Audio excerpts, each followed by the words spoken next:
تنازلوا عن اتخاذ اجراء قانوني مع اللي حصل المره اللي فاتت في ماتش كرما منهم تجاه مصر وسياده السفير يعني السفاره. شكرا. عفوا. تقولي يا استاذ سفير بقى استاذ احمد مرتضى رئيس البعثه كلمه توجهها لبعثه نادي الزمالك قبل مباراه الفتح الرجاء. انا سعيد وفخور بوجود بعثه نادي الزمالك بكل اعضائها وبرئاسه الاخ احمد وعضويه الاستاذ كامل البيطار والاستاذ هاني زاده والجميع. يعني الحقيقه وفد مشرف جدا، والفريق حضرت التدريب بتاعهم امبارح وسعدت ان شفت الجديه اللي بيتدربوا بيها، ثم بالليل شفت الجديه اللي هم ملتزمين بيها وهم في الفندق. وان شاء الله نتعشم خيرا ان هم بيرفعوا اسم مصر، وجماهير نادي الزمالك جماهير مصر كلها مستنيه منهم الاداء اللي احنا متوقعينه جميعا ان شاء الله بكره.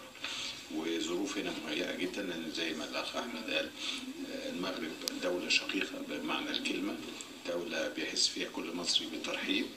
وبالفعل احنا من اول ما وصلوا في مطار الدار البيضاء والاخوه المغاربه فتحوا لهم صاله كبار الزوار، ثم كان الترحيب في الرباط، والحمد لله مفيش اي مشكله، والنادي المضيف بيتعاون زي ما نادي الزمالك الحقيقه قام بالواجب مع اخواتنا واهلنا من المغرب لما راحوا فريق الفتح الرباطي للقاهره.